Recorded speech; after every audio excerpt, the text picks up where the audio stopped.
아, 많네? 야, 신혜원! 그때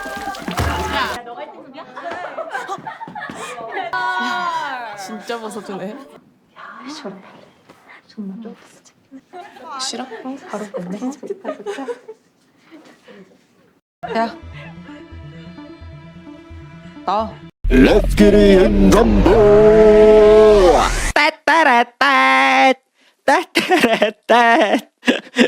Ayo mau cerita nih, langsung bahas film aja rasa suwe-suwe.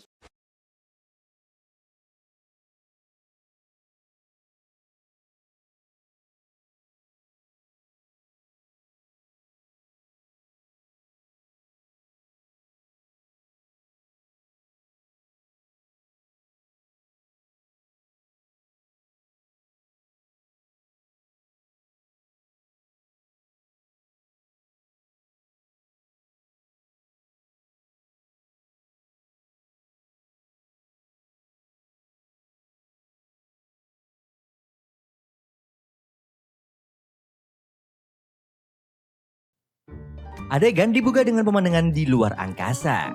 Seorang pemuda merasa tubuhnya berada di luar bumi. Dia melihat bentuk bumi bulat yang luar biasa.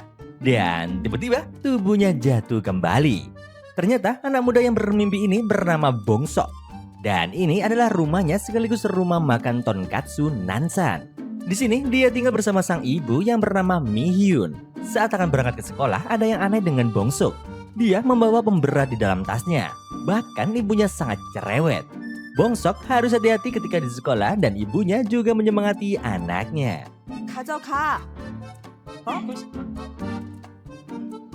Sementara di tempat lain ada seorang pria parubaya. Pria itu bernama Juwon. Dia akan membuka toko ayam cepat saji. Dia juga memiliki seorang anak semata wayang yang bernama Jang Hisu. Juwon dan anaknya baru saja pindah ke kota ini. Dia menyemangati anaknya di hari pertamanya untuk sekolah. Bongsok sudah di dalam bus.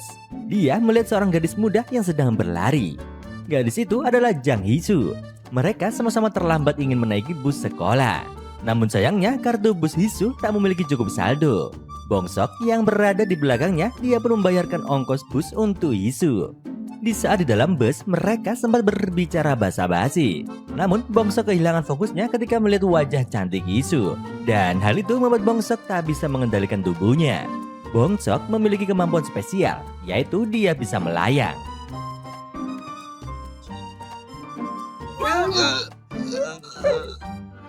Sementara itu di SMA Jongwon terlihat gerbang akan ditutup dengan hitungan mundur oleh seorang guru. Namun tetap saja Bongsok terlambat. Guru itu adalah wali kelas Bongsok yang bernama Choi Ilwan. Choi memarahi Bongsok yang terlambat di hari pertama masuk sekolah.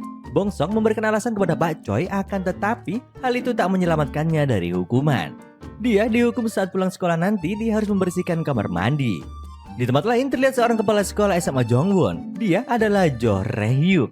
Pak Jo belum terlalu lama dipindahkan ke SMA Jongwon. Terlihat ada dua orang guru yang sedang menyambutnya. Guru itu adalah Pak Choi dan Pak Yon. Kepala sekolah memberi pesan kepada mereka untuk mengurus sekolah ini dengan baik karena dia akan sering berada di luar. Di tempat lain ada seorang murid yang sedang berjalan menuju kelas. Dia adalah Gang Hun. Gang Hun adalah ketua kelas dan murid teladan dari kelas 33. Dia sedang menjalankan rutinitas harian. Gang Hun mengumpulkan semua ponsel sebelum kelas dimulai. Ternyata Bongsok juga satu kelas dengan Gang Hun. Di dalam kelas ini ada seorang murid yang dijuluki sebagai jagoan kelas. Dia adalah Kiso, seorang murid perundung yang tak pernah suka dengan Gang Hun. Kiso merasa dia paling jagoan di sekolah. Hari itu adalah hari pertama Hisu pindah di sekolah ini. Dia diberi konseling tentang nilai-nilainya oleh Pak Choi. Dengan nilainya sekarang, dia hanya bisa mendapatkan beasiswa di kota lain. Akan tetapi, Hisu menolaknya karena biayanya pasti besar. Bagaimanapun dia harus kuliah di Seoul dan tetap bersama ayahnya. Pak Choi memeriksa kembali nilainya dan memberikan syarat. Terlihat semua nilai olahraga dan fisik Hisu sangat bagus. Pak Choi menyarankan jika Hisu mendaftar di jurusan olahraga, dia pasti mendapatkan beasiswa. Dia juga tak perlu membayar biaya masuk, apalagi dia bisa latihan menggunakan fasilitas sekolah. Hisu tak perlu ikut bimbel yang biayanya besar. Pak Choi berjanji akan memberikan latihan tambahan untuknya. Di saat ini yang perlu dia lakukan adalah untuk membeli seragam baru sekolah. Di saat ini, Hisu diperkenalkan sebagai murid pindahan. Dia berada di kelas yang sama dengan Bongsuk. Bongsuk yang melihat hal itu, dia pun langsung terpana kepada Hisu. Hisu membuat fokus Bongsuk teralihkan. Hal itu mempengaruhi emosinya dan membuat kemampuan tersembunyinya yang membuatnya melayang langsung aktif. Bongsuk yang panik, dia pun mulai berhitung secara acak untuk mendapatkan fokusnya kembali. Kakinya mulai melayang dan dia berusaha keras untuk menahannya.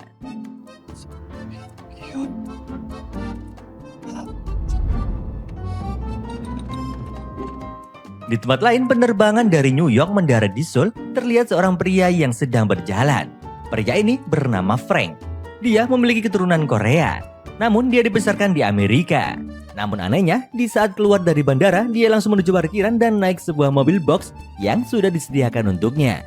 Dia juga mengganti pakaiannya dengan baju kurir dan menyalakan handphonenya. Dia mulai membongkar dokumen yang disediakan untuknya. Lalu dia membaca profil targetnya.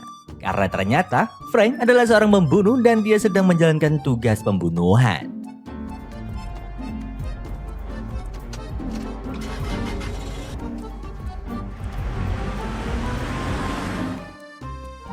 Kembali ke SMA Jongwon. Di saat istirahat tiba, Ganghun memberitahu Hisu jika dia diperintahkan Pak Choi untuk pergi ke auditorium. Ganghun juga memberikan kunci cadangan untuk Hisu dan melaporkan kepada Pak Choi jika dia telah memberikan kunci kepada Hisu. Namun ada yang aneh dari percakapan Ganghun dan Pak Choi. Ganghun bertanya apakah Hisu juga mempunyai kemampuan spesial. Pak Choi pun menjawab jika dia akan tahu nantinya. Sejak hari itulah Hisu mulai rutin latihan. Namun tiba-tiba bayangan masa lalunya mengganggu pikirannya. Di tempat lain terlihat Frank yang sedang berada di sebuah komplek perkantoran. Dia memasuki sebuah kantor dan menanyakan apakah ada orang yang bernama Jing Chun. Pria yang merasa ada yang menyebut namanya, dia pun menoleh. Nama itu adalah sebuah kode dan itu sangat rahasia. Pria yang bernama Jung Sang Jin ini marah dan menyuruh seluruh anak buahnya keluar untuk makan siang. Dia pun mengajak Frank ke dalam ruangan pribadinya dan bertanya, bagaimana dia bisa tahu nama kodenya.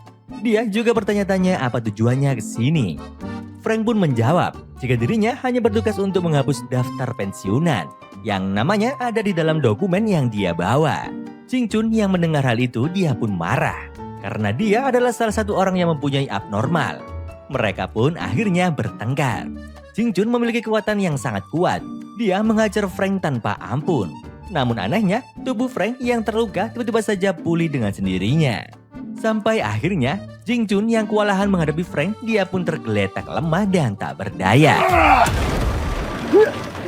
Frank pun bertanya kepadanya, apakah dia memiliki anak. Lalu Jing Chun menjawab jika dirinya tak memiliki dan Frank melemparnya dari gedung tinggi itu hingga dia meninggal. Kemudian, Frank mengambil handphonenya dan menulis target 1 selesai. Di lain tempat, ternyata Bongsuk belum pulang. Dia terlihat menghampiri Hisu. Di sini, Bongsuk ingin membawakan tas Hisu karena dia telah membantunya tadi pagi. Dan sekarang gilirannya membawa tas Hisu dan mereka pun pulang bersama.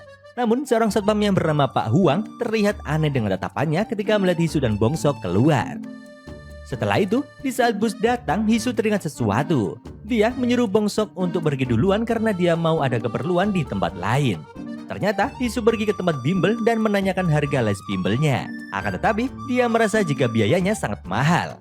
Sebenarnya dia sangat perlu les ini karena ujian masuk universitas semakin dekat. Sesampainya di rumah Bongsuk, Mihyun menyambut Bongsuk putranya dengan porsi makanan yang sangat banyak. Dia selalu khawatir jika berat badannya turun. Dia berusaha untuk menjaga pola makan Bongsuk agar tubuh putranya tidak melayang karena Bongsuk belum bisa mengendalikan kekuatannya. Hisu sampai di toko ayahnya. Dia tak tega jika harus meminta uang kursus kepada ayahnya. Akan tetapi, dia tetap butuh uang untuk membeli seragam baru. Juwon memang baru pindah ke kota ini, dan mereka dalam keadaan kesulitan ekonomi. Sekarang Hisu terpaksa mengatakan jika dia butuh 200.000 won untuk seragam baru. Dan Juwon berjanji besok pagi dia akan memberikan uangnya. 교복 새로 사야 돼서 15만 원. 사야지 교복 그거 봐. 다르니까. 내일 당장 사. 아빠가 돈 줄게. Di tempat lain, Ganghun memutuskan pulang setelah selesai belajar. Dia sangat ingat percakapannya dengan Pak Choi jika semester ini dia akan punya teman dengan kemampuan spesial sepertinya. Saat sampai di rumah, ternyata Ganghun juga punya toko kecil. Di depan terlihat seorang pria. Pria ini adalah ayahnya yang bernama Jaeman. Di malam harinya, Mihyun sedang membereskan rumah. Dia melihat berita di handphonenya ada orang yang meninggal terjatuh dari gedung tinggi. Ternyata dia mengenal pria ini dan mengenal truk yang tertangkap kamera. Lalu Mi-hyun pergi ke kamarnya dan dia menyiapkan senjatanya untuk berjaga-jaga. Di keesokan harinya di kantor NIS Korea National Intelligence Service, terlihat seorang wakil direktur Min Yong-jun berbicara dengan sekretarisnya Woon Kyu. Mereka mengetahui jika ternyata Ching Chun yang meninggal kemarin adalah agen NIS yang sudah pensiun. Dia memerintahkan untuk menyelidiki kasus itu secepatnya. Situasi ini terlihat sangat mencurigakan. Dia pun ingin dalangnya tertangkap. Dia merasa jika orang-orang aneh ini berhubungan dengan keberadaannya yang diketahui negara. Akan tetapi kita kembali ke masa lalu, Desember tahun 2003. Terlihat seorang ibu menggendong anaknya di saat turun hujan salju. Ternyata itu adalah Mi-hyun dan anaknya Bong-sok. Di masa lalu, dia baru saja pindah ke daerah pinggiran kota. Dia memasuki restoran kecil dan tetap kelihatan sangat waspada. Bong-sok adalah anak yang sehat, akan tetapi dia memiliki perbedaan. Hukum gravitasi tak berlaku kepadanya. Mi-hyun seperti melarikan diri dari sesuatu. Lalu dia menangis karena lelah. Mi-hyun memutuskan menyewa gudang yang tak terpakai di kota itu. Dan di sini dia pun membayar langsung 3 tahun 10 juta won dengan satu syarat. Pemilik gedung ini tak boleh masuk ke sini. Patua itu pun setuju dan membawa pergi uang tersebut.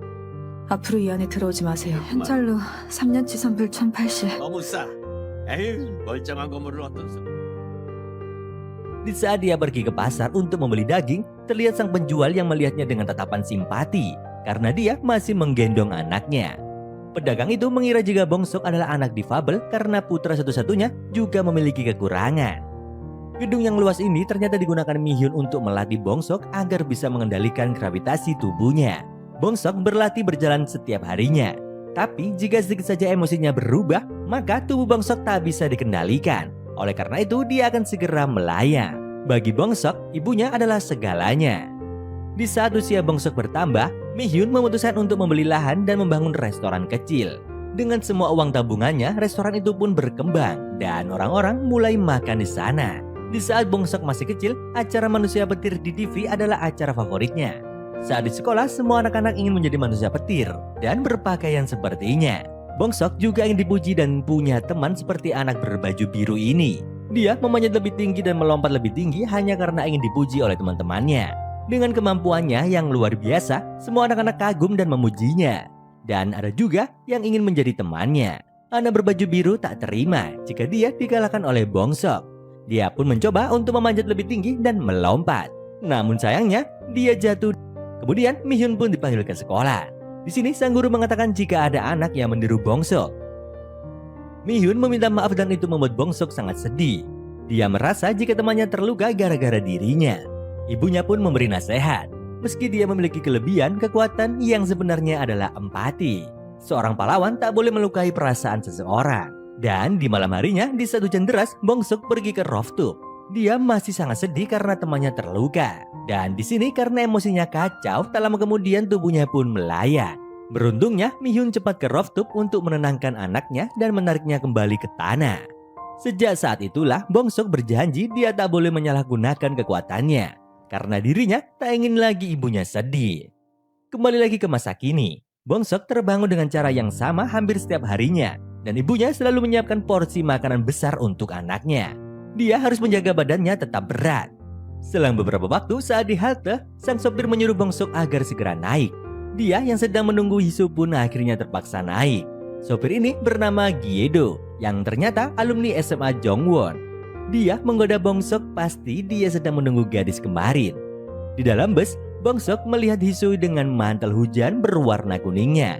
Hisu berlari ke sekolah. Suasana sekolah sama seperti biasa. Pak Choi mulai menghitung dan membuat para murid berlarian panik. Di saat pagar akan ditutup, Hisu sempat menabrak Bong-sok. Di sini Hisu sempat kaget. Kenapa dirinya bisa terlempar jauh?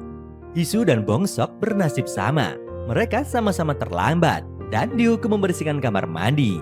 Di sini Hisu protes akan tetapi Bong-sok malah kelihatan senang karena dirinya bisa berduaan dengan Hisu. Sementara di tempat lain, Frank bersiap menuju target keduanya dengan kode nama Bong Pyong.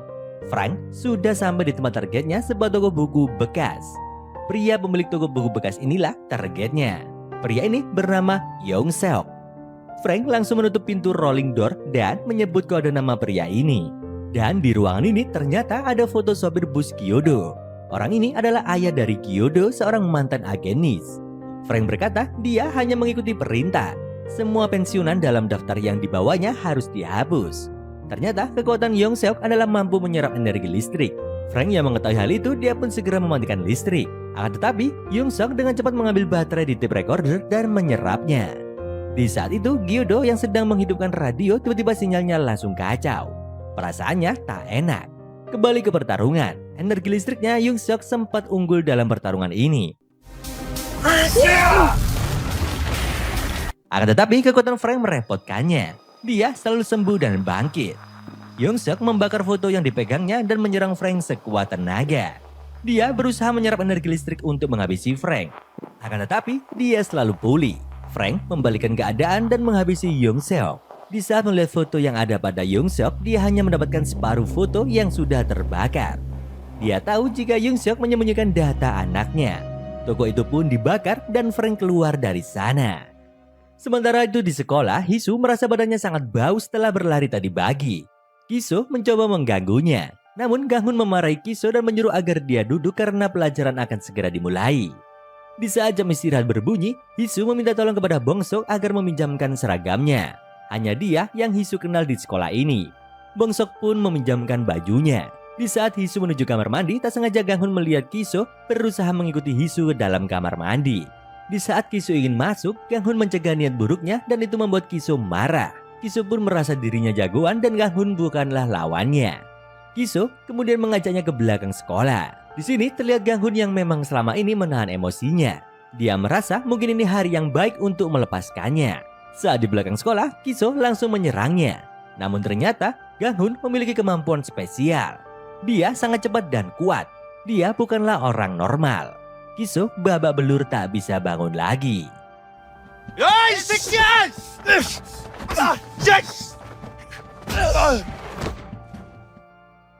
Hisu kembali ke dalam kelas. Dia berjanji akan mengembalikan baju Bongsok setelah dicuci besok.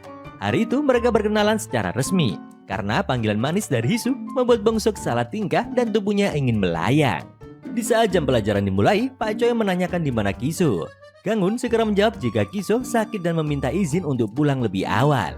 Ganghun agak kurang nyaman melihat Bongsok dan Hisu yang sangat akrab. Di saat pulang sekolah, Hisu mengajak Bongsok untuk menemaninya membeli seragam. Di tempat lain terlihat wakil kepala NIS Yongjun kembali mendapat laporan jika salah satu agen mereka yang pensiun, Bob Pyong, ditemukan meninggoy. Dia ingin tahu siapa yang melakukan ini, lalu menyuruh sekretarisnya untuk mencari tahu secepatnya. Jang Won yang sedang membuka tokonya juga melihat berita itu. Kematian pemilik toko buku bekas dia pun juga mengenalnya. Mihun juga menyaksikan berita tersebut dan membuat wanita ini tak tenang. Sementara di sekolah, setelah memakai seragam baru, Hisu terlihat semakin cantik. Bongsok semakin senang melihatnya.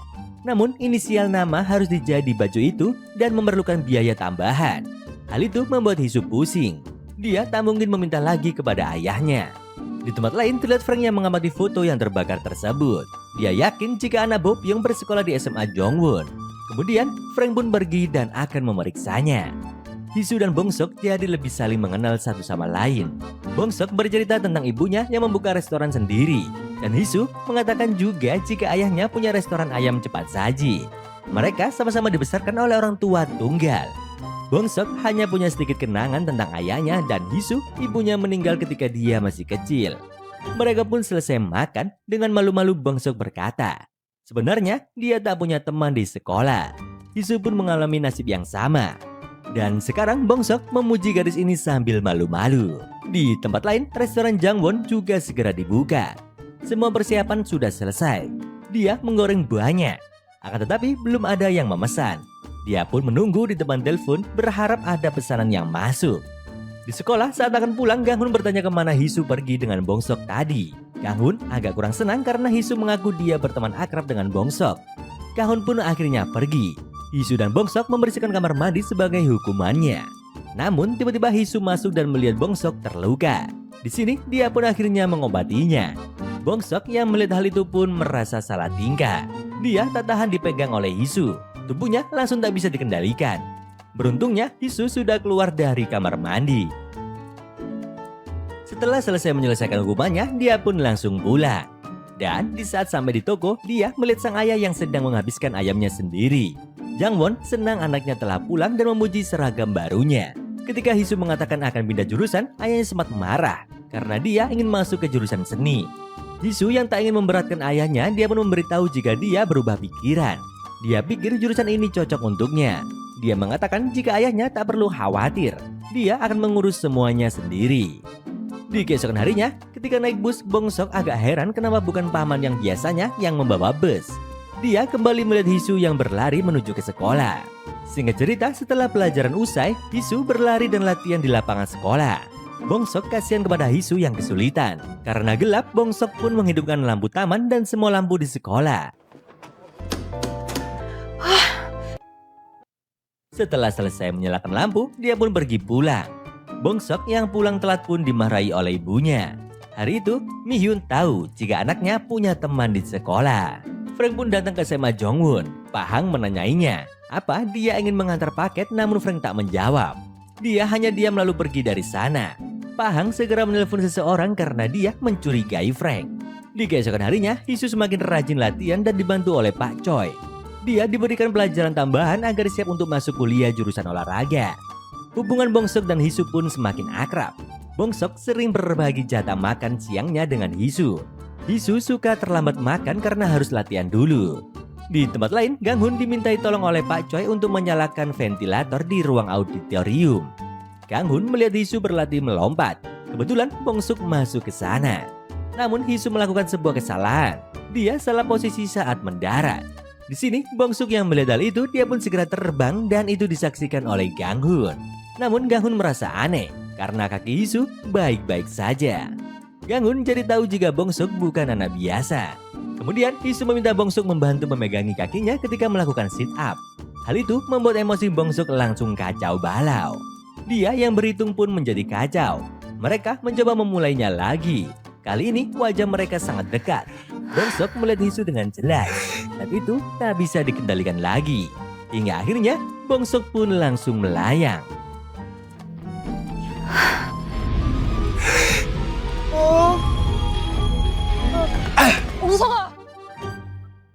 Di sini Hisu akhirnya pun mengetahui jika Bongsuk bukanlah anak biasa.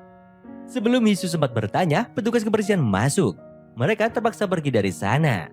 Hisu masih sangat penasaran dan mencoba untuk bertanya. Bongsuk pun mencoba menghindar. Dia akhirnya pergi dengan alasan disuruh bersih-bersih oleh Pak Choi. Semua kejadian di ruangan itu ternyata disaksikan oleh Ganghun. Di keesokan harinya, di saat mau pergi ke sekolah, Hisu melihat sepatunya yang sedang usang.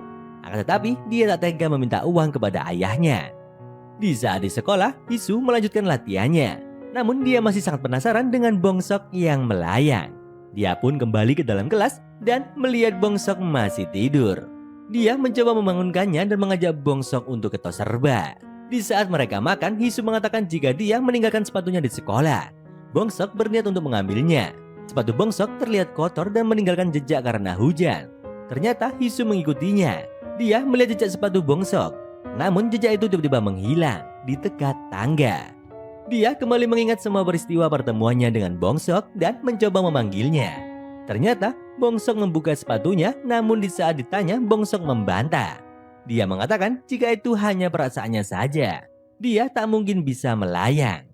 Singkat cerita, terlihat plester Bongsok yang terlepas. Dan Hisu, dia pun memperbaikinya sambil memegang tangannya. Bongsok pun terbang karena salah tingkah. Akhirnya rahasia itu tak bisa ditutupi lagi. Dan Hisu pun terpana melihatnya. 떨어졌잖아. 아. 너 뭐야? Bongsok meminta tolong kepada Hisu untuk mengembalikan tasnya. Akan tetapi, hal itu terlalu berat. Hisu dengan nekat melompat dan meraih kaki Bongsok. Dan lucunya, di setiap Hisu memeluknya, tubuhnya melayang. Ternyata CCTV merekam hal itu. Dan Pak Wang yang bertugas melihat hal itu semua. Hisu mengantar Bongsok pulang. Hisu jadi tahu rumahnya. Sementara itu, restoran sudah tutup dan Mihyun sibuk menyiapkan makanan untuk besok. Dia terpana di saat melihat Bongsok membawa temannya, apalagi seorang gadis. Hisu menyapa Mihyun dan mengatakan jika dia adalah teman Bongsok. Mihyun pun menyambut kedatangan mereka. Dia juga memuji paras cantik Hisu. Kemudian dia menyuruh Hisu dan Bongsok untuk duduk memberikan porsi makanan besar untuk Hisu dan Bongsok. Di tempat lain, Frank melanjutkan ke target ketiganya di sebuah komplek pusat perbelanjaan. Dia masuk ke sebuah salon dan mengunci pintunya. Pemilik salon itu adalah Hong Sung Hwa, seorang ibu parubaya. Sung Hwa mengatakan jika salonnya sudah tutup.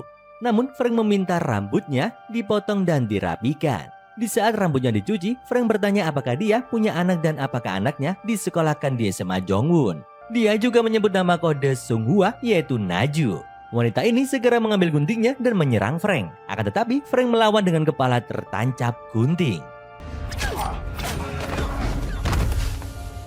Frank mencabutnya dan Sung Hwa tahu lawannya bisa bergenerasi. Sung Hwa berlari ke dalam dan mengambil senjata. Ternyata Sung Hwa adalah ahli senjata. Dia memiliki stok bermacam-macam senjata api di dalam salonnya.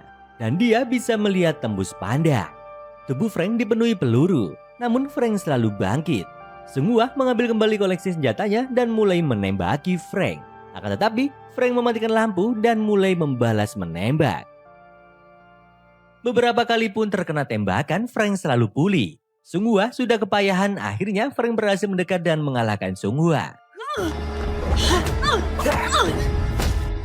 Sung Hwa tak mau mengatakan apapun. Sung Hwa mengatakan Frank hanya kelas B. Dia mengatakan jika Gur Yongpo akan menghabisinya. Frank pun menghabisi Sung Hwa dan berkata, jika dia meninggal, maka anak-anaknya akan datang ke pemakamannya. Frank melihat foto itu, Sung Hwa juga pernah di SMA Jongwon. Di tempat lain, Hisu menelpon ayahnya menggunakan handphone Bongsuk. Dia mengatakan jika sedang di rumah temannya dan akan pulang terlambat. Ketika ingin bertanya, tiba-tiba pesanan datang. Seporsi ayam yang harus diantar ke Myeongdong. Dan itu adalah alamat yang sama dengan kompleks Sung Hwa tadi. Sementara di rumah, Hisu berusaha menghabiskan makanan. Bongsok mengaku jika inilah pertama kali temannya datang ke rumahnya. Mi-hyun datang dan menambahkan sepiring apel. Padahal Hisu sudah susah payah menghabiskan makanan, Hisu pun tak tega menolaknya.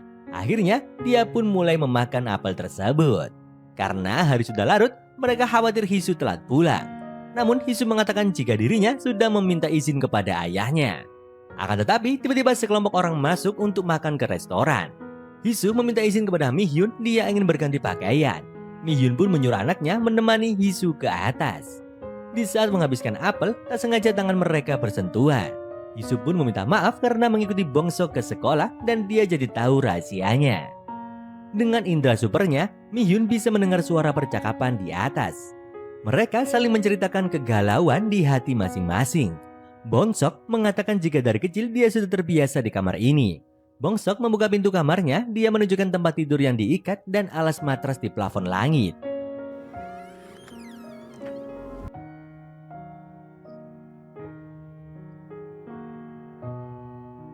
Hisu bertanya kenapa dia selalu melayang ketika berada di dekatnya. Bongsok mengatakan setiap perasaannya sedih atau senang, dia akan melayang.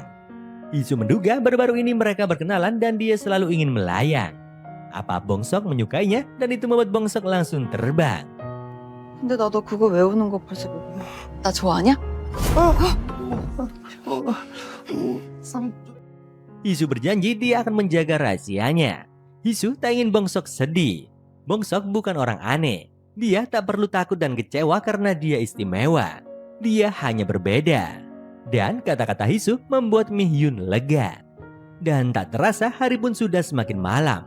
Hisu pun berpamitan untuk pulang. Mi-hyun memberi kode agar anaknya mengantar Hisu. Tapi saat di halaman, Hisu menyuruhnya kembali dan dia mengatakan akan pulang sendiri. Ketika dia masuk ke dalam, dia dimarahi ibunya. Kenapa dirinya membiarkan Hisu pulang sendirian saat larut malam? Mi-hyun menyuruh Bongsok dengan cepat mengejar Hisu dan mengantarnya pulang. Di jalan, Bongsok pun berlari dan terbang agar dapat menyusul Hisu. Melihat hal itu, Hisu pun tersenyum manis.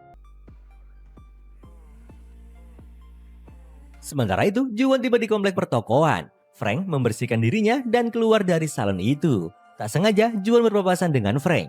Dia bertanya di mana toko ponsel dengan nomor 305.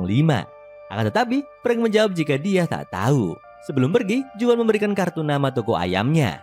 Dia pun pergi mencari tempat pemesannya. Ternyata pemesannya adalah sekumpulan gangster penjual ponsel bekas. Orang ini memberikan kartu debit. Akan tetapi Juwon tak punya mesinnya.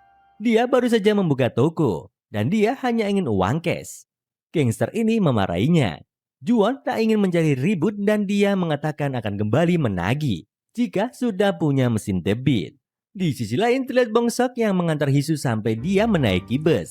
Karena lambaian tangan cewek yang disukainya langsung membuat Bongsok terbang lagi.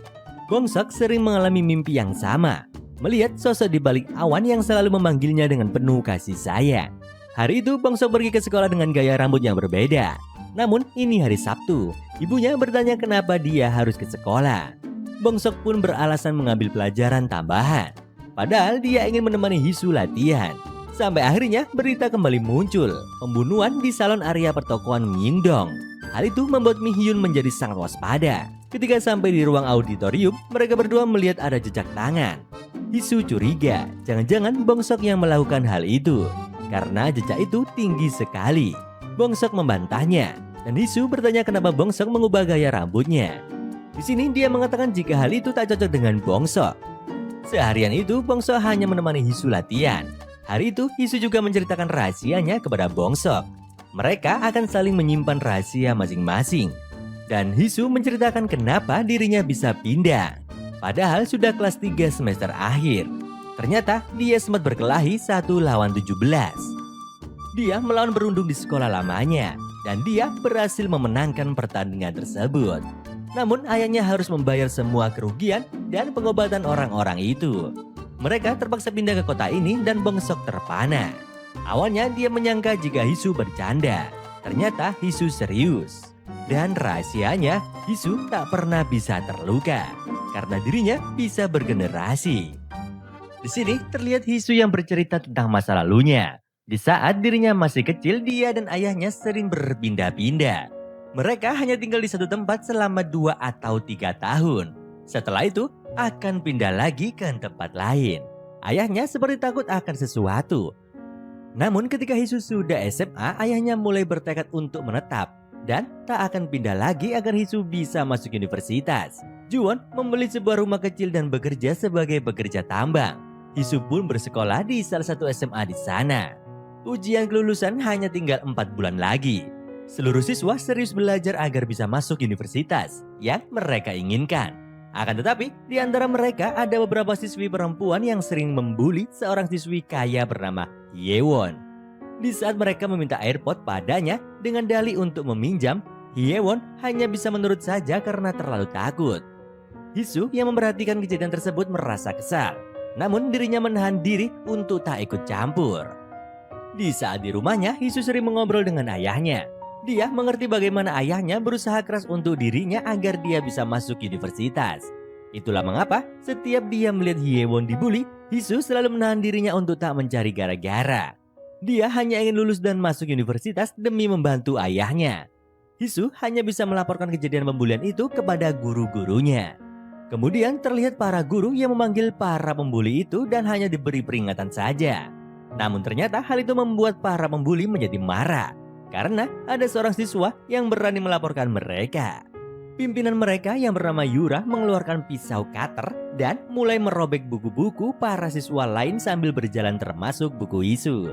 Kejadian semakin memanas karena datangnya pacar Yura yang juga seorang cowok membuli. Salah satu siswa di sana mencoba menghentikan Yura yang memegang cutter, namun pacar Yura langsung menghajar siswa itu.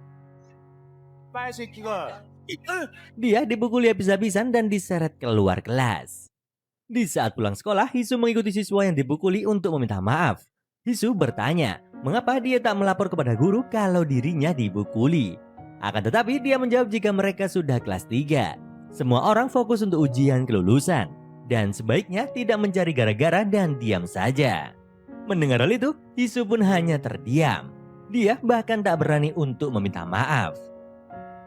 Di keesokan harinya, pembulian kepada Hyewon semakin menjadi.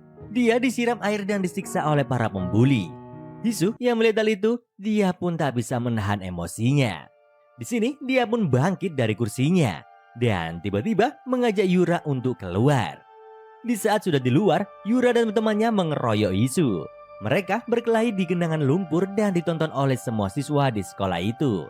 Yura menggunakan pisaunya dan mengarahkan kepada leher Hisu hingga terluka. Namun hanya dalam hitungan detik, luka itu kembali menutup. Di sini Yura yang melihatnya dia pun ketakutan. Akan tetapi tiba-tiba pacar Yura muncul membawa tongkat baseball dan memukuli Hisu. Akan tetapi Hisu bisa bangkit lagi dan balik menghajar pacar Yura.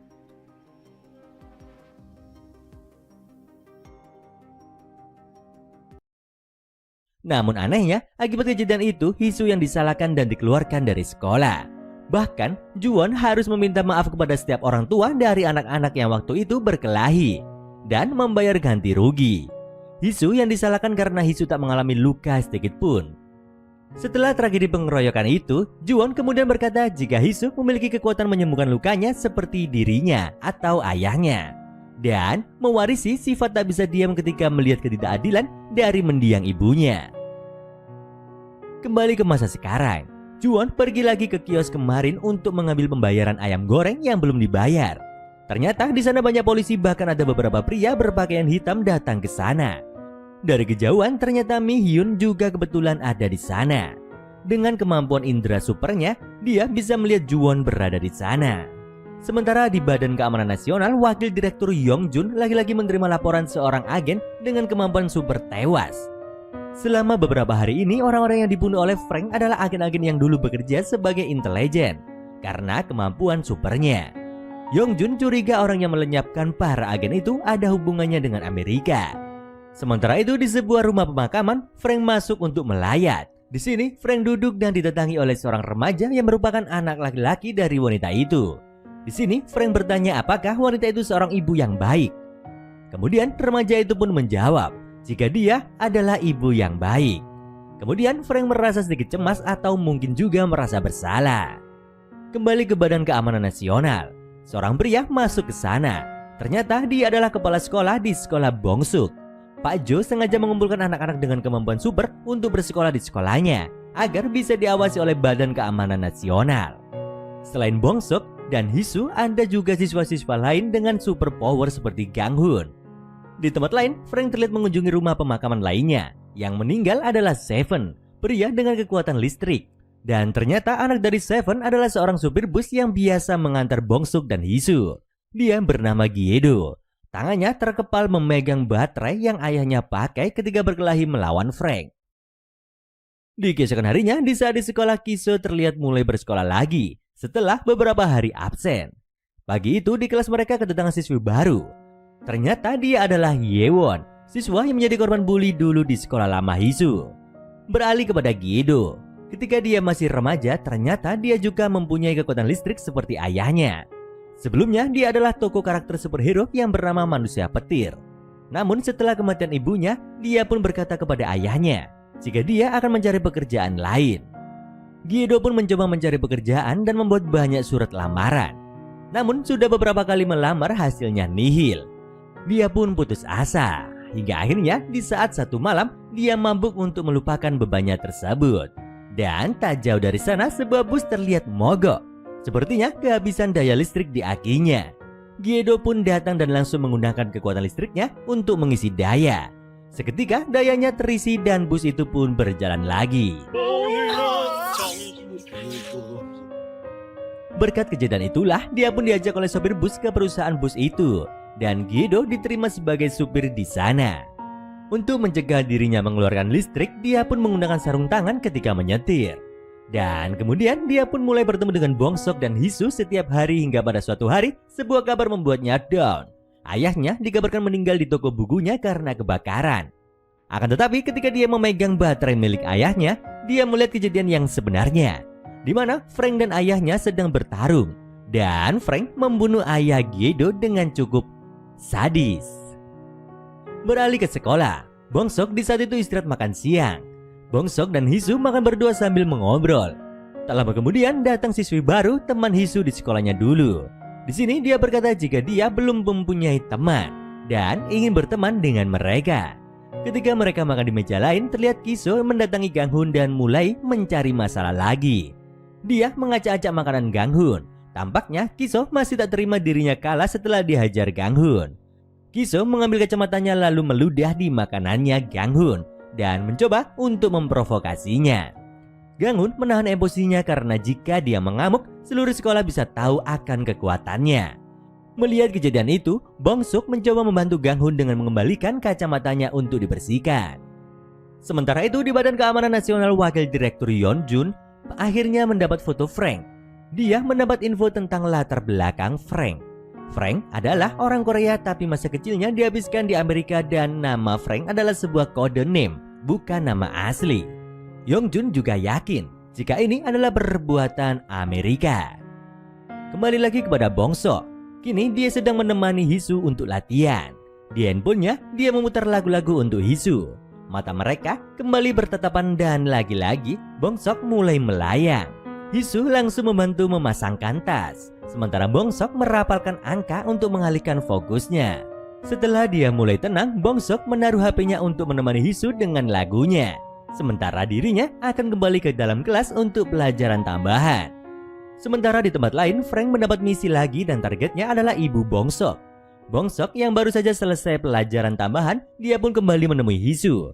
HP Bong Sok baterainya habis karena dari tadi menyala. Bong Sok tiba-tiba cemas dan berkata jika dirinya akan pulang duluan karena dia takut ibunya akan menelponnya. 이 핸드폰 계속 켜놨더니 방전돼. 나 금방 끝나. 씻고 정리만 하면 돼. 나 빨리 가봐야 돼. 엄마가 전화할지도 몰라. Selang beberapa waktu, Hisu pun pulang sendiri di malam itu. Di saat sampai di toko ayahnya, Hisu mendapat kejutan. Juwon membelikan sebuah handphone untuk Hisu. Walaupun ayahnya tak punya banyak uang, dia pun sempat berkata jika handphone itu akan berguna jika suatu saat terjadi sesuatu. Beralih kepada Yeongjun. Di saat ini mereka kedatangan konselor dari Amerika. Mereka berbicara tentang Frank. Yeongjun mencurigai jika Frank ditugasi Amerika untuk membunuh semua agen di Korea.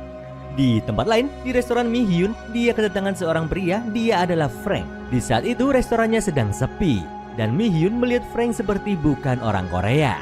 Kemudian dia pun membantu untuk menerjemahkan menu-menunya kepada Frank. Namun, Mi Hyun melihat kecurigaan kepada diri Frank.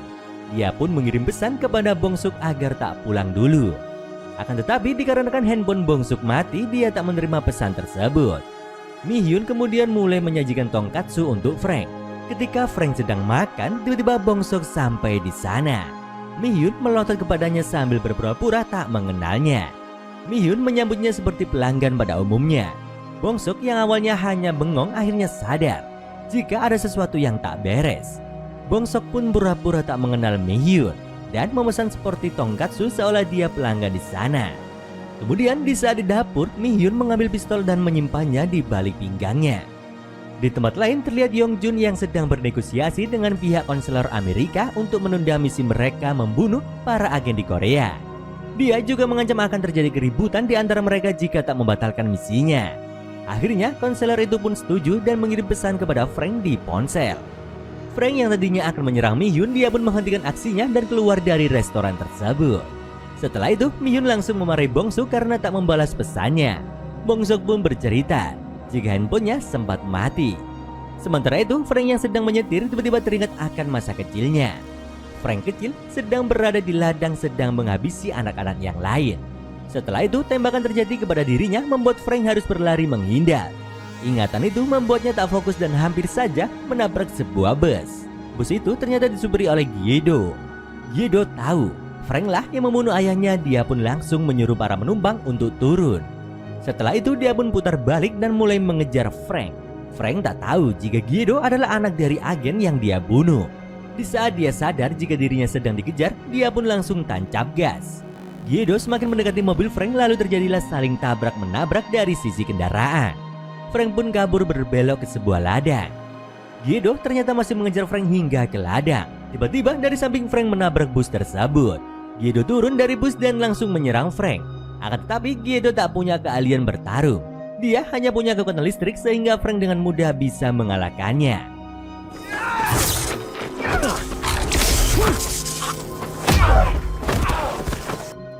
Setelah membereskan Gyedo, Frank melaju menuju target selanjutnya yaitu ayahnya Hisu. Di saat dia sampai, ternyata toko itu sedang tutup. Frank melihat sebuah pesanan yang memperlihatkan alamat. Nampaknya Juwon sedang mengantar ke alamat itu. Tanpa membuang waktu, Frank pun mengendarai mobilnya di sepanjang jalanan sempit. Di sini, Frank yang bermodalkan maps, dia pun terus melaju ke alamat yang dia tuju. Ketika hampir sampai, dia melihat Juwon yang sedang naik motor mengirim ayam goreng. Frank mengejar lalu menabraknya dengan sadis. Terlihat Frank yang menabrak Juwon berkali-kali. Setelah itu Frank pun pergi menuju tempat sepi. Namun ternyata dia tak mengetahui jika dari tadi Juwon bersembunyi di bawah mobil. Juwon pun langsung membuat perhitungan dengan memukulinya beberapa kali hingga Frank tak sadarkan diri. Juwon melihat dokumen di dalam mobil dan kini dia paham ternyata semua agen seangkatannya sedang dalam target pembunuhan. Tiba-tiba Frank bangkit lagi lalu terjadilah pertarungan. Mereka berdua sama-sama mempunyai kekuatan super yang bisa menyembuhkan diri. Sehingga pertarungan itu benar-benar brutal. Namun hanya dalam hitungan detik semua itu sembuh kembali. Pertarungan kini terjadi di dalam mobil. Dan hal itu membuat Frank kehabisan tenaga dan babak belur.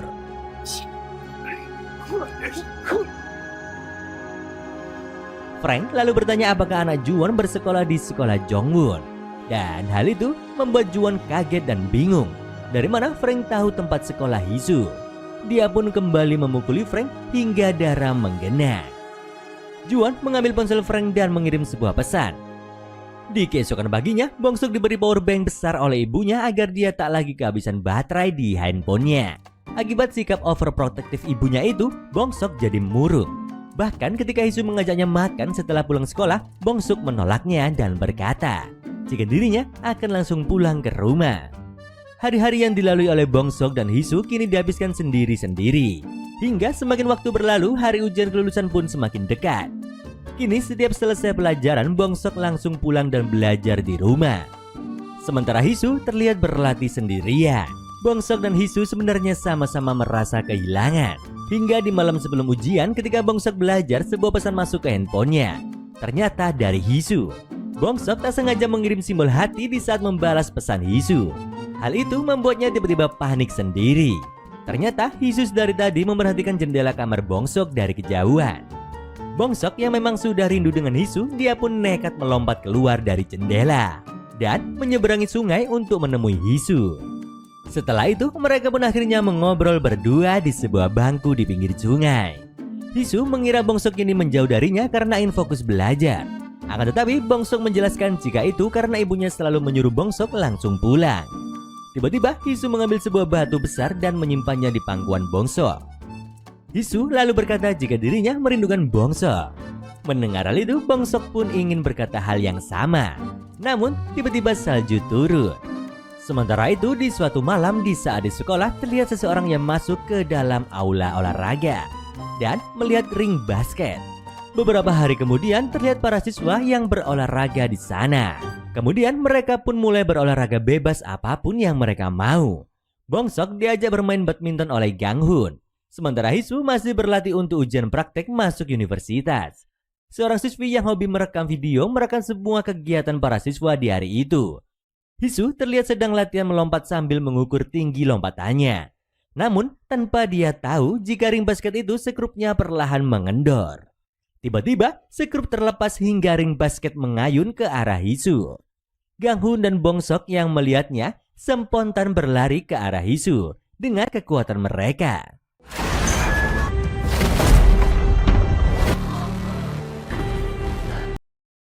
Gang Hun berhasil menyelamatkan Hisu, sementara Bongsuk dia gagal karena terhambat oleh pemberat di kakinya. Bongsuk tiba-tiba merasa kalah dan dia merasa malu karena tak bisa menyelamatkan gadis yang dia sukai. Dan tanpa diduga kejadian itu direkam oleh seorang siswi dan dia langsung menguploadnya ke internet. Insiden itu langsung menjadi perbincangan panas hingga membuat Yongjun kelabakan. Dia tak ingin orang-orang mengetahui jika ada anak berkemampuan super. Juwon dan Mihyun menonton video kejadian tersebut. Sementara itu di saat di luar, Bongsuk kembali teringat akan kegagalannya menyelamatkan Hisu. Kemudian terlihat Min Hyuk yang kebetulan masuk di kamar Bongsuk. Dan di sini dia melihat pemberat kaki yang ditinggal di kamar Bongsuk. Dan sementara Bongsuk tak ada di sana. Dia pun melihat ke arah jendela Bongsuk, yang ternyata Bongsuk sedang berlatih menguasai kemampuan terbangnya. Dia melompat-lompat melayang lalu terjatuh. Dia pun bangkit lagi dan mencoba terus hingga akhirnya dia bisa terbang cukup jauh. Namun dari kejauhan Bongsuk melihat ibunya sudah berdiri menghadangnya. Bongsuk mendarat sambil terjatuh. Ibunya mulai memarahi Bongsuk. Namun kali ini Bongsuk membantah ibunya. Di sini dia berkata jika dia sudah lelah selama ini selalu dilarang oleh ibunya. Dan Bongsok selalu merasa terikat oleh larangan ibunya. Bongsok akhirnya mengeluarkan semua unek-uneknya dan Mi-hyun memarahinya dengan membawa nama ayahnya.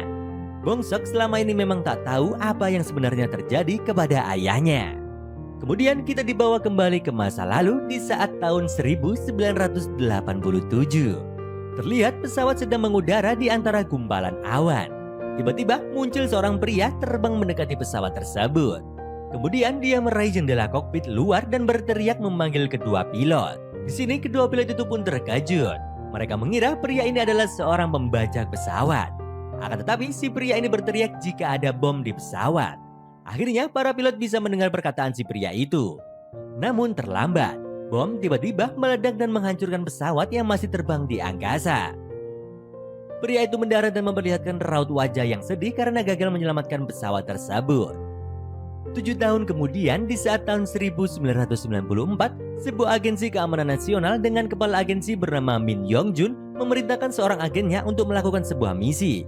Dia bernama Mi-hyun.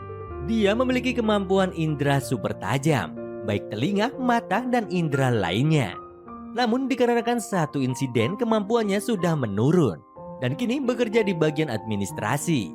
Namun kali ini dia diberi misi khusus oleh Yong-jun untuk mendekati seorang agen rahasia yang bernama Kim Do-sik untuk mencari tahu semua rahasia darinya. Mi-hyun pun mulai mendekati Do-sik dengan caranya sendiri.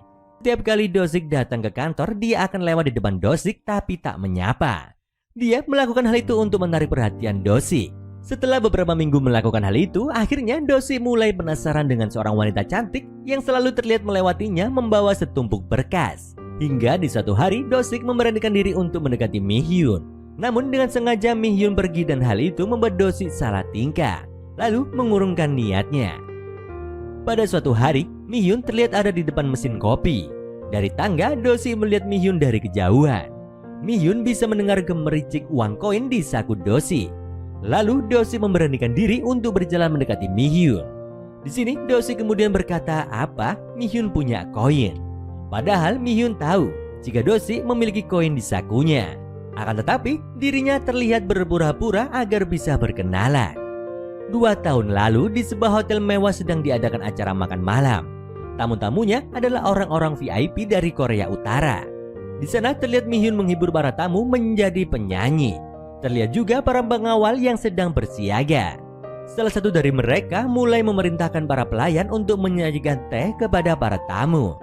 Namun tak lama para tamu jatuh tergeletak tak sadarkan diri. Ternyata teh itu sudah diracun. Namun di antara para tamu ada yang berpura-pura pingsan dan mereka ternyata menjadi target para pengawal untuk dihabisi. Dan para tamu yang berpura-pura pingsan itu mulai ditembaki. Pimpinan dari para pengawal mulai memerintahkan anak buahnya untuk menghabisi tamu yang masih tersisa. Ternyata Mi-hyun adalah salah satu dari anak buah pengawal tersebut. Mi-hyun melihat seorang pria yang masih hidup. Tugas Mi-hyun adalah menghabisinya. Namun ada rasa tak tega di dalam diri Mi-hyun. Lalu Mi-hyun diberi perintah untuk mengambil granat peledak untuk menghancurkan tempat tersebut. Mi-hyun bimbang dan tanpa diduga mengambil granat kejut bukan peledak. Mi-hyun melemparnya dan seketika ruangan silau. Dan terdengar suara melengking membuat telinga sakit. Kemudian dia pun menembak pintu yang terkunci lalu menyuruh orang-orang yang masih hidup untuk kabur. Dan misi itu pun berantakan akibat ulah Mi-hyun. Kembali ke tahun 1994, Mi-hyun kini sudah mulai dekat dengan Do-sik. Mereka sering minum kopi bersama. Bahkan pada suatu malam mereka makan bersama di restoran tonkatsu. Do-sik berkata, dia sangat suka tonkatsu dengan porsi besar. Selesai makan, mereka berdua pun berjalan pulang sambil mengobrol. Suatu hari ketika mereka ngobrol, Do-sik berkata jika dia sudah tahu jika Mi-hyun mendekatinya atas perintah Yong-jun. Mendengar hal itu, Mi-hyun pun menjadi tak enak. Akan tetapi Do-sik berkata kepada Mi-hyun untuk tetap menjalankan misinya. Mi-hyun bertanya kenapa harus diteruskan dan apakah Do-sik benar-benar menyukainya. Di sini terlihat Mi-hyun yang bertanya kenapa harus diteruskan dan apakah Do-sik benar-benar menyukainya. Do-sik pun menjawab jika dirinya benar-benar menyukai Mi-hyun. Sementara itu di ruangan direktur, Yong-jun mengobrol dengan salah satu bawahannya. Dia mengatakan jika membuat Do-sik dan Mi-hyun untuk dekat adalah karena mereka punya kemiripan. 2 tahun lalu, Do-sik mendapat misi untuk menghabisi seorang agen rahasia, tetapi dia tak melakukannya. Ternyata agen itu adalah Mi-hyun yang dengan sengaja menggagalkan misi di hotel waktu itu. Kembali pada misi Mi-hyun, Yongjun suatu hari memanggilnya untuk berbicara. Di sini Yongjun bertanya apakah misinya sudah berjalan. Mi-hyun pun menjawab jujur jika dia belum melakukan misinya. Setelah itu, Mi-hyun pun kembali bertemu Do-sik dan mengobrol. Do-sik kembali menyarankan agar Mi-hyun tetap menjalankan misinya untuk mendekatinya. Karena Do-sik tahu Yongjun akan membuang siapa saja yang gagal menjalankan sebuah misi. Setelah itu, mereka pun makan bersama di sebuah restoran. Mereka semakin terbuka satu sama lain. Selang beberapa waktu, Mi-hyun kembali ke kantornya, tapi tak lama dia dipanggil oleh atasannya. Di sini dia marah karena Mi-hyun sering pergi tanpa izin. Mi-hyun berkata jika dirinya mendapat perintah langsung dari direktur Yongjun. Akan tetapi atasannya tak mau tahu dan berkata apapun yang Mi-hyun lakukan harus memberitahunya. Di malam itu Mi-hyun lembur karena banyak dokumen yang harus dia selesaikan. Di saat menoleh ke arah jendela, ternyata Do-sik ada di sana padahal ruangannya ada di lantai 5. Dia membuka jendela dan terkejut melihat Do-sik yang bisa melayang. 여기 5층인 김두식 씨. 뭐예요 이게? Kemudian Do-sik pun masuk sementara Mi-hyun masih terpana tak percaya dengan apa yang dia lihat. Do-sik datang untuk memberi Mi-hyun makan malam karena dia tahu Mi-hyun pasti sibuk lembur sampai lupa makan. Setelah memberi makanan, Do-sik pun melesat pergi. Mi-hyun ternyata juga punya kemampuan indera super tajam. Dan dia kini bisa melihat Do-sik yang duduk di atas tower sedang makan nasi kepal sambil tersenyum. Pada suatu hari, Yongjun kembali meminta Mi-hyun untuk menemuinya. Yongjun kembali bertanya apakah Mi-hyun sudah tahu tentang rahasia Do-sik. Di dalam hatinya, Mi-hyun kini sudah tahu jika Do-sik mempunyai kekuatan bisa terbang. Akan tetapi, Mi-hyun berbohong kepada Yongjun dan berkata jika dirinya belum mengetahui apapun tentang Do-sik. Yongjun hanya tersenyum mendengar jawaban Mi-hyun dan mempersilahkan Mi-hyun untuk pergi. Setelah itu, Yongjun pun mengobrol dengan Yeowon-gyu yang ternyata atasan Mi-hyun. Ada sesuatu yang Yongjun incar selama ini. Sebenarnya Yongjun sudah tahu jika Do-sik punya kekuatan terbang. Akan tetapi dari jawaban Mi-hyun yang berbohong barusan, terlihat jika Mi-hyun sudah benar-benar jatuh cinta kepada Do-sik. Kembali kepada Mi-hyun. Di ruangannya dia mendengar suara aneh dengan indera supernya. Dia menyelidiki jika suara itu berasal dari ruangan Yeowon-gyu. Dia memfokuskan diri pada kemampuan pendengarannya dan terdengar suara mesin. Dan itu adalah kamera tersembunyi. Ternyata selama ini gerak-geriknya diawasi oleh kamera. Mi-hyun pun kini berlari ke mesin kopi tempat dia sering minum kopi bersama Do-sik. Di sana dia juga menemukan suara yang sama. Lagi-lagi ada kamera tersembunyi di sana. Dia baru tahu jika ternyata selama ini Yongjun sudah mengawasi Mi-hyun dan Do-sik. Bahkan semua percakapan mereka dari awal berkenalan sudah diketahuinya. Mi-hyun yang merasa dikhianati pun menemui Yongjun dan menceritakan tentang kamera-kamera tersebut. Di sini Yongjun berkata jika tujuannya adalah membuat mereka dekat. Selama ini Do-sik tak punya orang yang dia sayangi. Jadi kemungkinan setelah misi dia tak akan kembali. Oleh karena itu Do-sik perlu seseorang yang bisa dia sayangi agar bisa kembali ke sini lagi. Sejak hari itu Do-sik tiba-tiba menghilang dari Mi-hyun. Berhari-hari bahkan berminggu-minggu. Mi-hyun menunggu kabar dari Do-sik akan tetapi dia tak pernah mendengar kabar darinya. Entah misi apa yang Yongjun berikan kepada Do-sik hingga keberadaannya sampai menghilang seperti ini. Singkat cerita, sebuah berita mengejutkan menggegerkan seluruh kantor agen termasuk Yeowon-gyu. Dia memberikan berita itu kepada Yongjun. Ternyata berita itu berisi tentang kematian pimpinan Korea Utara karena sakit jantung. Dan yang membuat Yongjun marah adalah seharusnya Do-sik lah yang membunuh pimpinan Korea tersebut. Tapi kini Do-sik menghilang dan belum kembali. Yongjun pun jadi tak tahu apa yang sebenarnya penyebab kematian pemimpin Korea Utara itu. Apakah benar sakit jantung atau dibunuh oleh seseorang? Hal ini pastinya akan membuat hubungan Korea Selatan dan Utara menjadi terguncang. Dan Yongjun bisa terancam. Yongjun pun menyuruh semua agen untuk memburu Do-sik yang kini menghilang. Berita tentang Do-sik yang kini menjadi buronan seluruh agen diketahui oleh Mi-hyun. Dan saat ini Mi-hyun cemas karena dia tak tahu sama sekali bagaimana kabar Do-sik dan di mana dia berada. Pada suatu hari di saat hujan turun, tiba-tiba dia mendengar sesuatu di luar jendela apartemennya. Ternyata Do-sik ada di sana. Mi-hyun yang heran pun bertanya kepada Do-sik bagaimana caranya Do-sik mengetahui apartemennya. Ternyata Do-sik masih ingat ketika makan malam Mi-hyun pernah bercerita jika dia memasang gorden ungu di jendelanya. Lalu dengan ekspresi sedih, Do-sik berkata jika dirinya merasa akan mati hari ini. Dia pun memeluk Mi-hyun, lalu tiba-tiba ada titik merah di punggung Do-sik. Karena ternyata para agen sedang memburunya dan para sniper juga bersiap untuk menembaknya. 사람을 많이 만나보지 못했다는 그는 진심이었다. Kemudian para agen masuk ke apartemen Mi-hyun dan langsung menangkap Do-sik. Do-sik melawan kemudian menyandera seorang agen.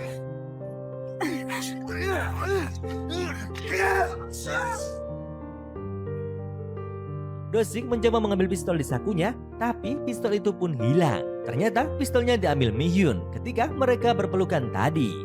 Dan sekarang dia menodongkannya kepada Do-sik.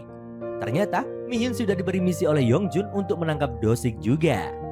Yongjun sempat menggunakan ancaman kepada Mi-hyun, di mana dia berkata jika ayahnya yang kini dirawat di rumah sakit berkat Yongjun. Mi-hyun pun terpaksa harus menuruti semua perintah Yongjun demi ayahnya yang sakit tersebut. Do-sik pun tak bisa melakukan apapun lagi, melihat kekasihnya sendiri yang menodongkan pistol kepadanya.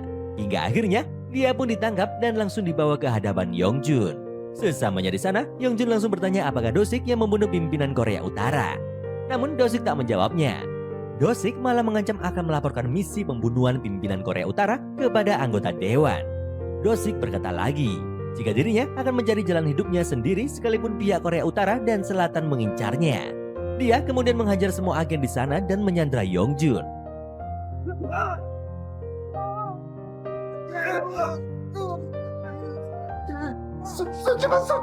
Dia membawa Yongjun melayang keluar gedung, membuat seluruh agen kini bersiap menembak Do-sik.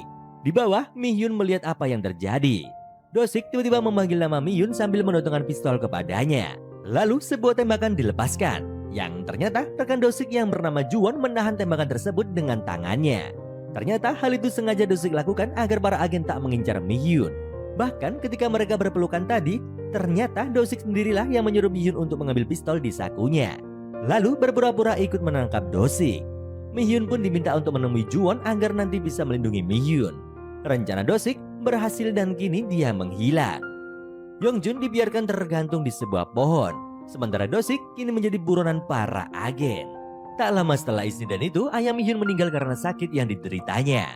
Karena kini sudah tak ada yang perlu Mi-hyun lindungi, Mi-hyun pun keluar dari kantor agen dan bekerja di tempat lain. Tetapi setiap hari kenangannya dengan Do-sik tak berubah. Setiap makan dia akan memesan tongkatsu porsi besar. Mi-hyun bahkan meminta meja kerja dekat jendela, dan di sela kerjanya dia sering memandang ke atas, berharap Do-sik muncul dan menemuinya. Hingga pada suatu malam di hari yang bersalju, Mi-hyun mendengar suara dari belakang seolah-olah sudah hafal dengan suara itu.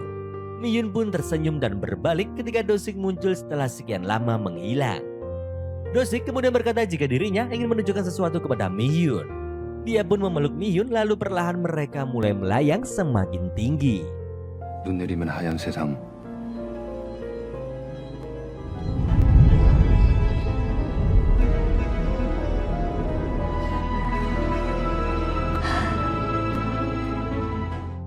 Waktu pun berlalu dengan cepat. Mereka berdua akhirnya menikah dan sudah memiliki anak. Mereka memberinya nama Bongsok. Kehidupan mereka berdua terlihat bahagia.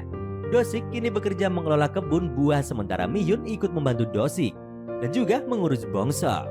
Pada suatu hari ketika mereka berdua tengah asik bermain dengan Bongsok, tiba-tiba Bongsok melayang. Ternyata kemampuan super Do-sik turun kepada Bongsok. Mereka baru tahu hal ini bisa terjadi. Do-sik pun mulai memasang jala di dalam rumah agar Bongsok tak melayang tinggi. Beralih kepada Yongjun, kini dia sedang masuk ke sebuah gedung. Gedung itu adalah gedung Badan Intelijen Nasional dan kini Yongjun menjadi wakil direkturnya. Dan Yeowon-gyu kini menjadi sekretarisnya. Bertahun-tahun berlalu, Bongsok kini sudah tumbuh menjadi lebih besar. Kemudian di suatu siang, Bongsok terlihat bermain sendiri di dalam rumah. Tapi dia berjalan menuju jendela yang terbuka. Lalu tiba-tiba Mi-hyun berteriak hingga terdengar oleh Do-sik. Ternyata Bongsok melayang keluar dan kini entah kemana. Do-sik pun menenangkan Mi-hyun dan langsung melesat tinggi mencari Bongsok. Jauh di atas sana, di antara gumpalan awan, Bongsok terlihat menangis melayang-layang. Dosik pun langsung menggendongnya dan membawanya kembali turun ke rumah. Di suatu hari, Dosik kedatangan seorang pria yang ingin membeli buah-buahan dari kebunnya. Dosik tak mengenal pria itu dan mempersilahkan untuk membeli buahnya. Ternyata pria itu adalah bawahan Yongjun yang bernama Jo. Dia ternyata sudah tahu keberadaan Dosik dan Mi-hyun. Dan di malam harinya, Mi-hyun kembali terbangun karena mendengar suara mencurigakan. Kali ini, dia ketakutan karena suara itu berasal dari para agen. Setidaknya, ada 30 orang yang sedang bersiap mengepung rumah Mi-hyun dan Dosik. Kemudian, Dosik pun segera membuat rencana. Dia akan mengalihkan perhatian para agen. Sementara Mi-hyun harus membawa Bongsok kabur menjauh. Dosik kemudian keluar rumahnya. Dan para agen sudah bersiap menodongkan senjatanya. Ketika ada kesempatan, Dosik langsung menghajar salah satu agen dan Dosik langsung terbang sambil menyandera agen tersebut.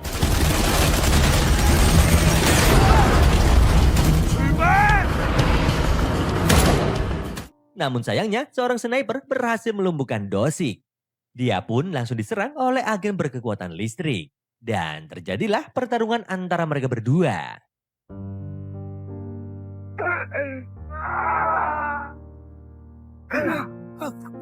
Kemudian, ketika Dosik lengah, dirinya diikat oleh tali. Dosik mencoba terbang dan kabur, tapi ternyata tali tersebut menjeratnya. Dan hal itu membuatnya hanya bisa melayang sambil terikat. Sementara itu, Mi-hyun mengendap-endap sambil menggendong Bongsok. Di sisi lain, Dosik pun berbisik yang didengar oleh Mi-hyun. Mi-hyun pun kemudian menyalakan mobilnya lalu kabur melalui jalan belakang. Dosik bisa melihat jika Mi-hyun dan Bongsok sudah kabur. Dan situasinya sudah dirasa aman. Di sini dia pun akhirnya turun tanpa perlawanan. Hingga akhirnya Dosik menyerahkan diri. Di sini terlihat rekan Dosik yang bernama Juwon. Setelah adanya insiden menghilangnya Dosik, dia pun kini berhenti menjadi agen rahasia dan menjadi pegawai biasa. Juwon sudah menikah dengan seorang wanita yang bernama Ji-hye. Bekerja di kantor sebagai pegawai biasa membuat Juwon bingung. Dulu dia menjadi agen rahasia bersama Dosik menghabisi para musuh di jalanan, bertarung, dan bertempur dengan kekuatan fisik. Namun kini dia harus bekerja di depan komputer, hal itu membuatnya merasa terasing. Satu-satunya hal yang menyenangkan bagi Juwon adalah ketika bersama istrinya Ji-hye. Namun Ji-hye tahu dari wajah suaminya itu ada hal yang sebenarnya ingin Juwon lakukan. Rutinitas Juwon setiap hari semakin membuatnya merasa jika pekerjaan kantoran bukanlah hal yang ingin dia lakukan. Di suatu malam ketika dia bekerja lembur, muncul orang yang sudah lama tak dia temui. Dia adalah Yongjun. Yongjun yang kini menjabat sebagai wakil direktur di Badan Intelijen mengajak Juwon untuk bergabung bersamanya. Yongjun bermaksud ingin menyatukan kembali para agen untuk memperkuat pertahanan negara Korea Selatan. Mendengar ajakan Yongjun, Juwon pun merenung dan berpikir sepanjang hari. Jauh di lubuk hatinya, dia ingin kembali seperti masa lalu menghajar para musuh di luar sana dengan kekuatan fisiknya. Dia memiliki kekuatan super bisa menyembuhkan diri dengan cepat. Tapi selain itu, kekuatan fisiknya juga sangat hebat. Hingga pada suatu hari, akhirnya Juwon memutuskan untuk menerima ajakan Yongjun. Tugas pertamanya adalah bersama para prajurit tentara menyerang tentara Korea Utara. Ji-hye sebagai istrinya hanya bisa menunggungnya saja. Juwon bersama rombongan tentara bertempur dengan tentara Korea Utara selama berhari-hari. Pada suatu malam, Juwon bertemu dengan Jo. Jo pun ikut bergabung bersama Juwon dan tentara lainnya. Di sini Jo berkata dirinya punya kekuatan untuk menemukan siapapun yang dia inginkan. Dan saat ini Jo mulai mencari keberadaan tentara Korea Utara. Di suatu siang, Jo memberikan informasi jika para tentara Korut ada di depan sekitar 30 menit yang lalu. Para tentara pun langsung bergerak maju untuk menyerang. Akan tetapi, Jo menahan Juwon lalu menunjukkan jejak mencurigakan dan berkata, jika jejak ini bukanlah dari manusia biasa. Jo menilai di pihak Korut ada orang yang berkekuatan super. Dan juga ada kemungkinan jika tentara Korut yang akan menyerang tentara Korsel duluan. Juwon pun menyusul para tentara dan ternyata benar. Para tentara Korea Utara sudah bersiap-siap di balik bebatuan. Dan langsung menembaki para tentara Korea Selatan. Namun tiba-tiba dari atas seorang pria terlihat mendorong batu besar dengan kekuatannya. Seketika batu itu menggelinding ke bawah melindas apapun yang berada di jalannya. Juwon pun terus maju untuk menghadapi orang tersebut. Mereka langsung bertarung dengan kekuatan super, namun terlihat kekuatan pria itu lebih besar dan berhasil menghajar Juwon hingga dia jatuh ke bawah. 네가 기력자네?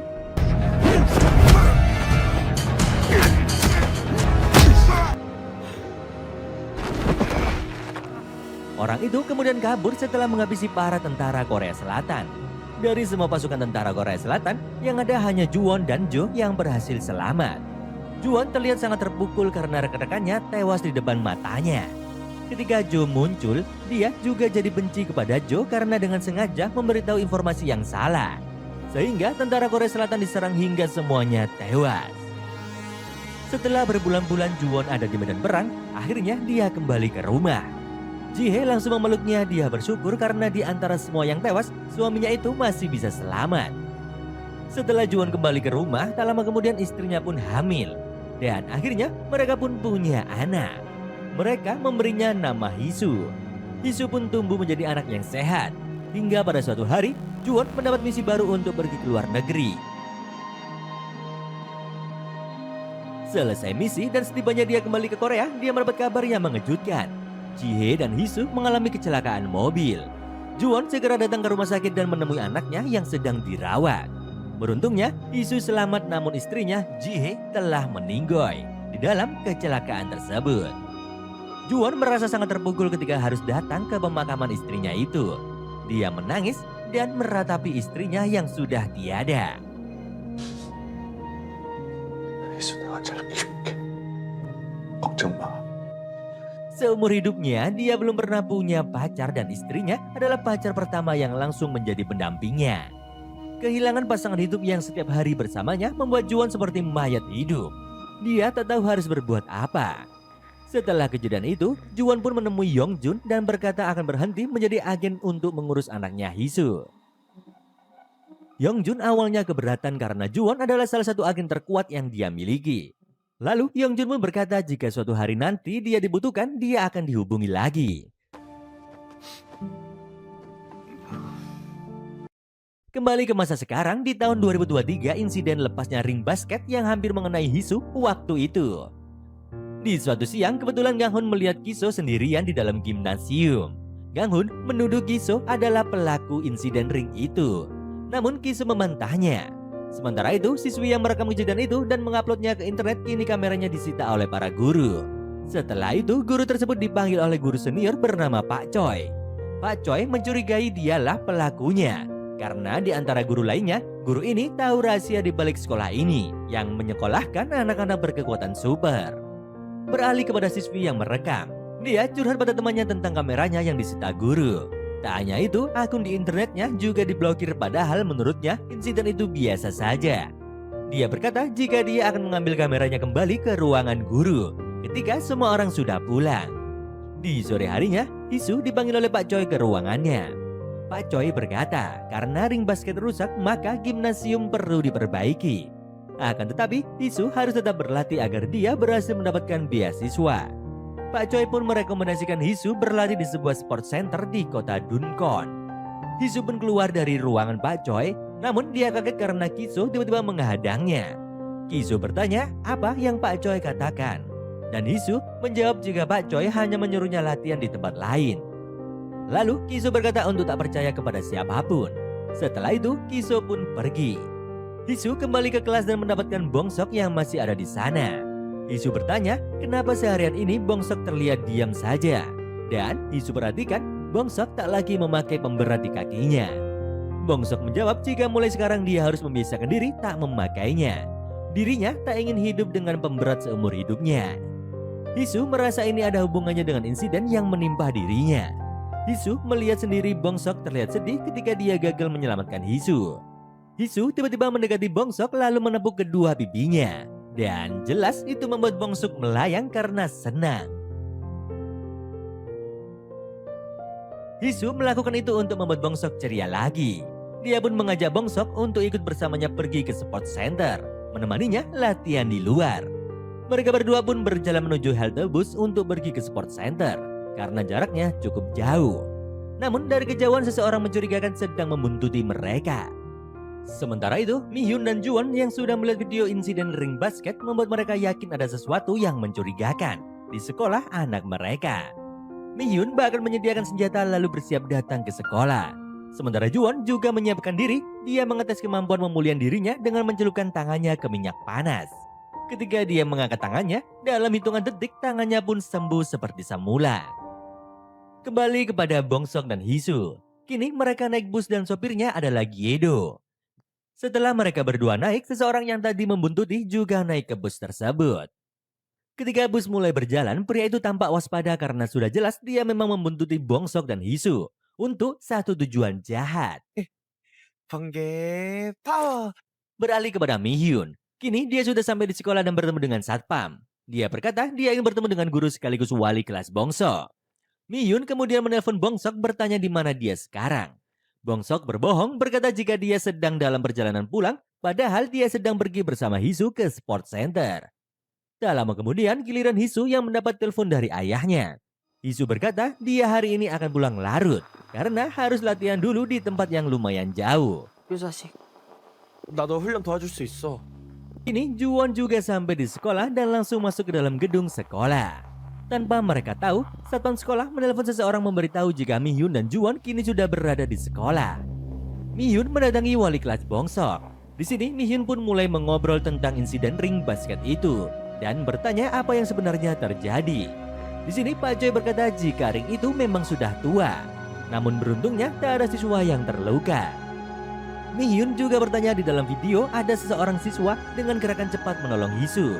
Siapa sebenarnya dia? Namun Pak Choi mengelak dan berkata jika dia hanya murid biasa saja yang kebetulan ada di sana dan berhasil menyelamatkan Hee-soo. Beralih pada Juwon.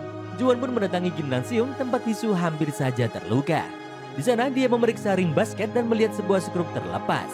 Dia berpikir jika ada yang sengaja mengendurkannya. Di saat ini Juwon terlihat berjalan menuju ruangan Pak Choi. Ketika dia masuk ke ruangan itu, terlihat Mi-hyun juga ada di sana. Sementara itu, di luar sekolah, sebuah mobil mencurigakan terparkir di sana. Di dalamnya, ternyata agen-agen dari Korea Utara sudah menunggu.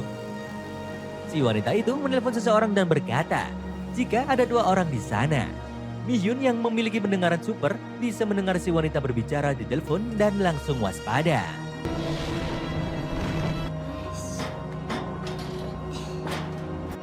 Di sini terlihat salah satu dari mereka membongkar paksa gerbang yang dirantai dengan kekuatan supernya dan masuk ke sekolah. Kembali kepada Bong-seok dan Hee-soo. Mereka akhirnya tiba di sport center. Namun tanpa disadari, di atas terlihat si pria masih mengikuti mereka.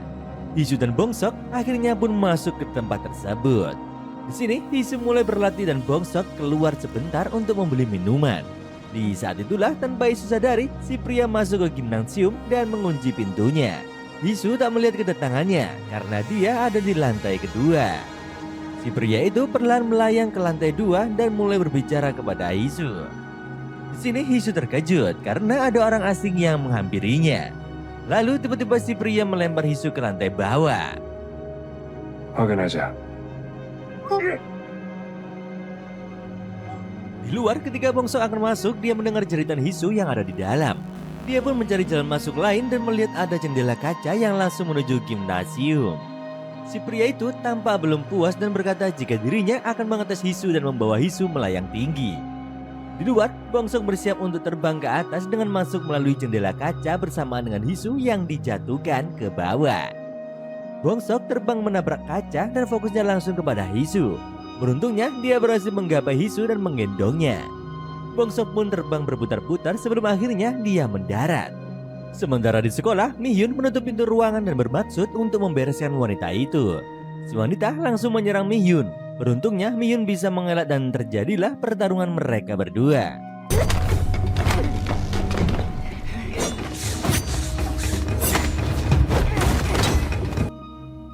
Mi-hyun tiba-tiba mendengar langkah kaki orang asing dan sadar ternyata wanita ini tak sendirian.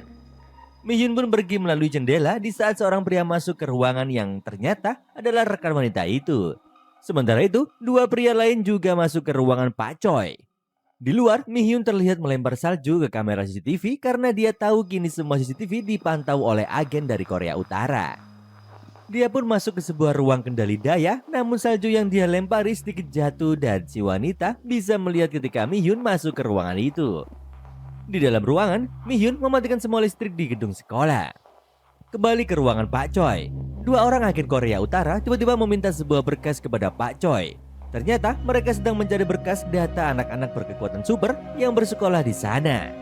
Sementara di ruang perpustakaan, ternyata Gang Hun belum pulang. Dia sedang belajar namun karena lampu padam, dia pun keluar untuk pulang. Saat di lorong, dia bertemu dengan seorang pria.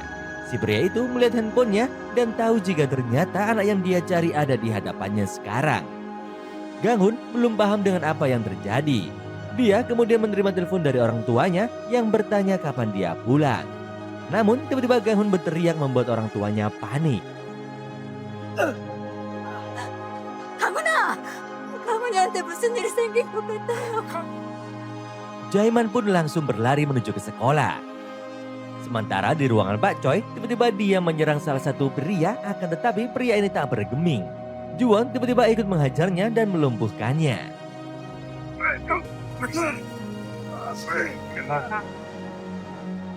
Beralih ke ruang tempat Mi-hyun berada. Si wanita ternyata sudah sampai di sana untuk memburu Mi-hyun. Ketika mereka bertemu, Mi-hyun ternyata memegang alat tembak. Seketika dia menembak si wanita tepat di dahinya. Di sekolah ternyata Kiso juga masih ada di sana. Sialnya dia bertemu dengan salah satu pria Korea Utara. Si pria bertanya apa dia tahu tentang berkas itu. Kiso yang tak paham apapun dia hanya diam saja. Tiba-tiba dia dicekik karena dianggap Kiso mempunyai kemampuan super. Kiso dihajar oleh si pria itu. Tak lama Pak Choi datang dan berusaha menyelamatkan Kiso. Pak Choi berusaha menghadapi si pria itu walaupun kekuatannya tak sebanding. Sementara Juwon musuhnya itu ternyata bangkit lagi. Walaupun sudah dihajar oleh Juwon habis-habisan. Dia bisa bangkit kembali dan memukul Juwon tepat di rahangnya membuat Juwon terkapar dan pingsan. Di tempat lain, Bongsok dan Hisu kini berhadapan dengan si pria misterius. Bongsok mencoba menghajarnya, namun kemampuan terbangnya masih lemah. Bongsok pun dihajar balik oleh si pria itu. Dia mengambil jala dan melemparnya kepada Bongsok yang membuat dia terjebak dan tak bisa keluar. Kembali ke sekolah, Mi-hyun tampak berjalan setelah berhasil menghabisi si wanita cleaning service. Dia pun langsung menyelamatkan Pak Choi dan Kiso yang kebetulan ada di lorong sekolah. Dan terjadilah adu tembak-menembak antara Mi-hyun dan si pria Korea Utara. Ketika Mi-hyun bersembunyi untuk menunggu saat menembak yang tepat, dia sempat melihat pantulan di keran air kemudian menembak. Lalu dari arah tak terduga si pria itu tertembak di kepalanya.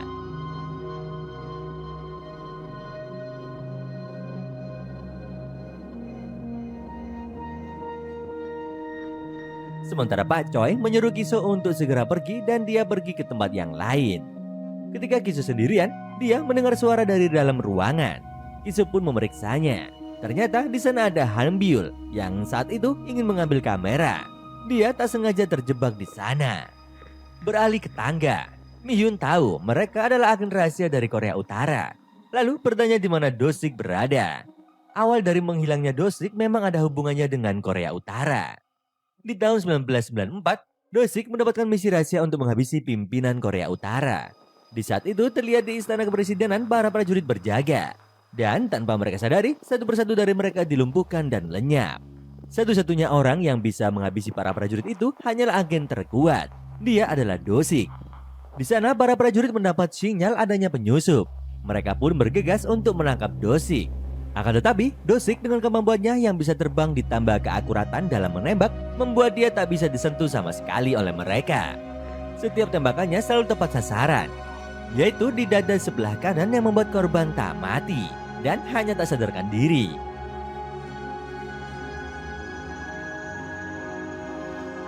Do-sik terus maju hingga sampai di sebuah lorong dengan kamar mewah yang besar. Di sana dia berhadapan dengan seorang komandan.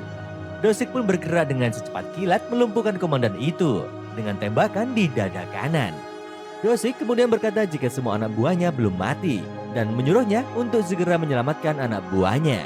Sementara dia akan menyelesaikan misinya. Komandan tersebut belum menyerah dan bersiap untuk menembaki lagi. Namun Do-sik lebih cepat dan menembaknya lagi. Saat di dalam kamar, akhirnya Do-sik melihat targetnya. Pemimpin Korea Utara yang sedang diinfus karena sedang sakit. Namun ternyata Do-sik tak jadi menembaknya dan pergi dari sana. Setahun setelah kejadian itu, komandan yang bernama Deok-gyun ternyata masih hidup dan kini diberi tugas oleh atasannya untuk mencari orang-orang berkekuatan super untuk melawan Korea Selatan. Scene beralih kepada Do-sik. Dia disergap di rumahnya setelah dia berhasil menyuruh Mi-hyun kabur bersama Bong-seok. Do-sik ditangkap dan diserahkan kepada Yong-jun. Seluruh tubuhnya kini terikat rantai dan mustahil untuk kabur atau menyerang. Yong-jun berkata, dia harus melakukan satu misi dari Yong-jun. Misinya kali ini sama seperti misinya dulu, membunuh pimpinan Korea Utara. Dan akhirnya Do-sik pun tiba di istana kepresidenan Korea Utara dan melihat tak ada pengawal di sana. Namun tiba-tiba Junhwa muncul dari atas. Do-sik pun langsung diikat rantai sehingga tak bisa kabur. Junhwa membuka bajunya dan terlihat dia memakai pelindung karena sudah tahu Do-sik selalu menembak ke dada kanan. Para prajurit lain pun datang dan menangkap Do-sik. Kembali ke masa sekarang, Mi-hyun kini masih menodongkan pistolnya kepada Deok-gyun. Lalu tiba-tiba Mi-hyun mulai menembak dan terjadilah aksi tembak-menembak. Namun sayangnya, Mi-hyun tertembak di bagian kakinya. Akan tetapi dia sempat kabur untuk menuruni tangga.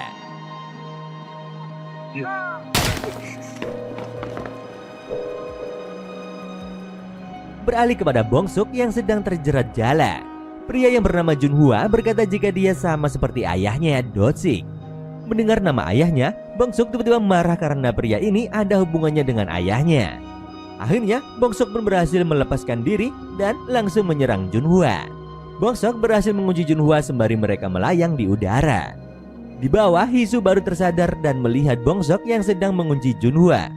Hisu ingat ketika Pak Choi melatihnya melempar bola agar kekuatan tangannya lebih besar. Dia pun mengambil bola besi dan Bong-seok pun terbang menuju Hisu. Lalu Hisu menghajar Junhwa dengan bola besi membuatnya langsung terkapar. Di tempat lain, Gang-hun terlihat luka-luka karena dipukuli oleh pria Korea Utara. Gang-hun sebenarnya belum paham apa yang terjadi. Akan tetapi, dia tahu pria ini bermaksud jahat dan Gang-hun tak mau menyerah. Beralih kepada Mi-hyun. Dia bersembunyi di toilet dan sedang membalut kakinya yang tertembak. Setelah itu, dia menelpon handphonenya yang dia simpan di ruangan Pak Choi. Di sana, Ji-won pingsan karena dihajar si pria besar. Perlahan dirinya tersadar dan lukanya pun kembali pulih. Dia mengangkat handphone di dekatnya dan suara Mi-hyun terdengar. Dia berkata jika mereka harus menyelamatkan anak mereka. Ji-won pun kini sudah pulih dan bangkit. Di lorong, Deok-gyun berjalan dan menemukan salah satu rekannya tewas ditembak Mi-hyun. Dia mulai merasa cemas lalu menelpon seseorang dan berkata untuk datang ke gedung sekolah. Di luar, bagasi mobil Deok-gyun terbuka dan seorang pria itu keluar merespon permintaan Deok-gyun. Sementara itu, Jae-man berlari dan melompat menuju ke sekolah. Gang-hun masih bertarung dengan pria Korea Utara. Gang-hun sudah babak belur namun dia belum menyerah. Dan di saat itulah muncul Jae-man. Dia langsung datang menyelamatkan Gang-hun.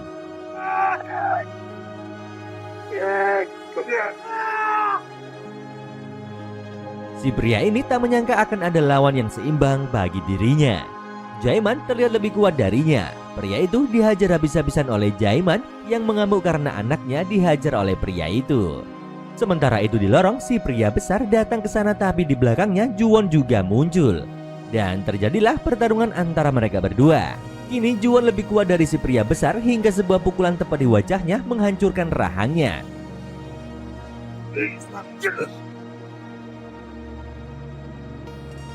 Beralih kepada Jae-man. Gang-hun pun datang menemui ayahnya. Jae-man tak tega anaknya yang babak belur seperti itu. Kemudian meminta maaf karena datang terlambat. Pak Choi dan Ji-won melihat di seberang gedung pria yang bernama Lim itu terlihat melebarkan kedua tangannya lalu menepuk tangannya. Lim kini mengeluarkan kekuatannya dan seketika hembusan besar menyapu gedung di seberang membuat dinding hancur. Ji-won segera berlari menuju Lim berusaha untuk menghentikannya. Lim tiba-tiba mengeluarkan kekuatannya dan kali ini membuat gedung itu runtuh. Di tempat lain, Bong-seok terlihat cemas karena Hisu terluka sehabis dihajar Junhwa. Hisu berkata jika lukanya akan cepat sembuh.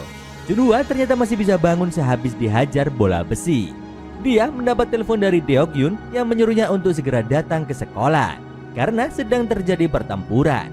Setelah menelpon, Junhwa tiba-tiba menembak Bong-seok tapi Hisu melindungi Bong-seok dari tembakannya yang membuat tangannya tertembak. Bong-seok cemas melihat tangan Hisu yang terluka akan tetapi Hisu mencoba menenangkannya lagi. Hisu berkata jika dia harus segera ke sekolah dan juga untuk melindungi ibunya. Bongsok pun mulai tenang dan melakukan apa yang diminta Hisu. Dia melesat terbang menuju ke sekolah. Sementara itu terlihat Ganghun yang memukul-mukul tembok di sisinya agar bisa membuat jalan keluar. Sementara ayahnya menahan berat reruntuhan dengan punggungnya. Hingga akhirnya tembok itu pun berlubang. Mereka pun bisa keluar dari reruntuhan tersebut. Sementara itu Juwon berhasil tiba di tempat Lim. Namun Lim mengeluarkan kekuatannya membuat Juwon terpental, tak bisa mendekatinya. Di seberang gedung, Jaeman berinisiatif untuk membantu Juwon. Dia pun melompat ke seberang gedung dan langsung menyerang Lim.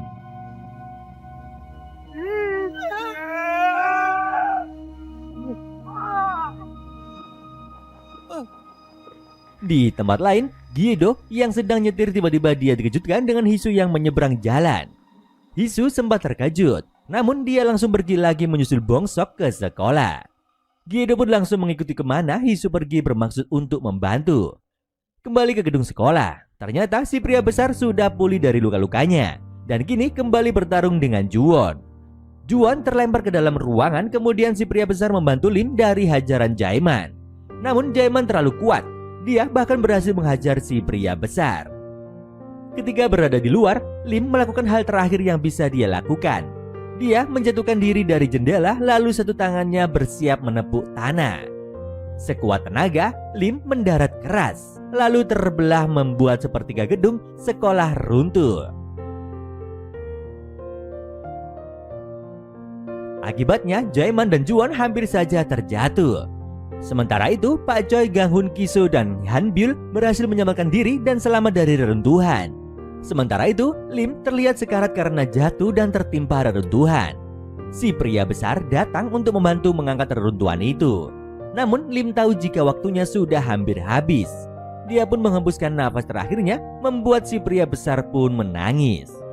Dia pun kini memanjat bebatuan terjal akibat reruntuhan. Dia mencoba untuk menyelamatkan diri. Kembali kepada Mihyun, dia masih beradu tembak dengan Junhua di udara. Ketika Junhua bersiap menembak lagi, tiba-tiba Bongsok menghantam Junhua di udara. Mereka pun mendarat keras di atap gedung. Pertarungan Junhua dan Bongsok pun terjadi.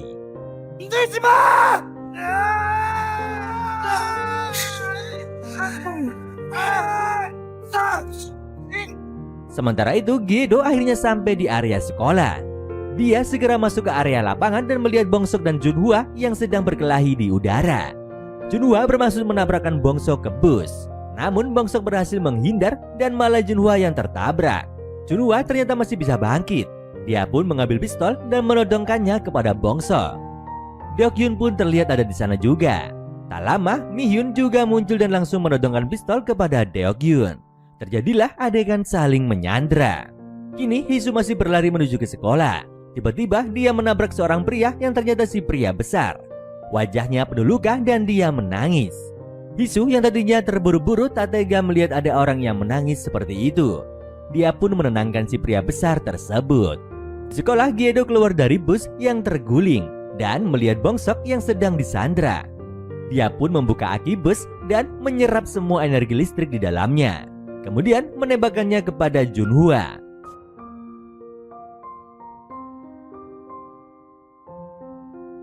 Di saat Juwon muncul, dia langsung ditembak Deokyun.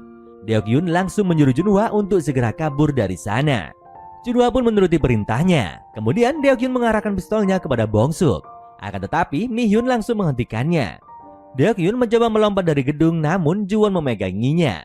Deokyun berusaha melepaskan diri. Dia memang sudah berniat untuk mengakhiri hidupnya. Dan hal itu membuatnya langsung meninggoy. Tak lama setelah itu, para polisi pun berdatangan. Mereka dihadang oleh satpam sekolah yang ternyata dia adalah seorang intelijen dari Badan Intelijen Nasional.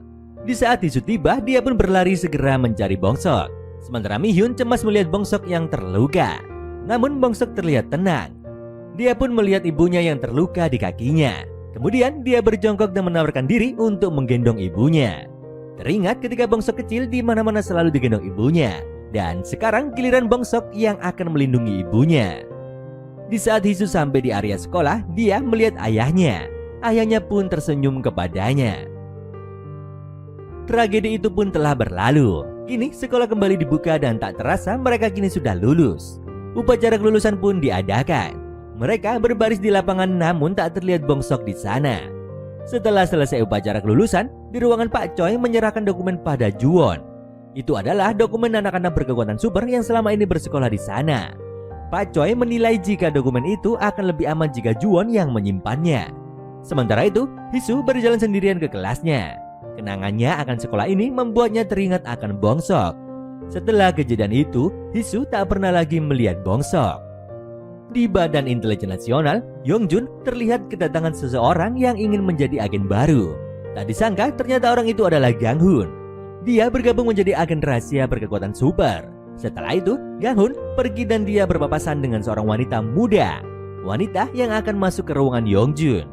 Saat di dalam ruangan, Yongjun langsung hormat kepadanya.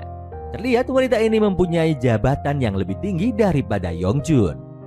Di suatu malam, Juwon datang ke sebuah tempat. Ternyata dia datang untuk membunuh Jo. Di Korea Utara, Junhwa yang masih selamat kini diangkat menjadi komandan. Junhwa terdiam sesaat lalu tiba-tiba keluar pistol dari tangannya yang buntung. Dia pun menembak atasannya itu.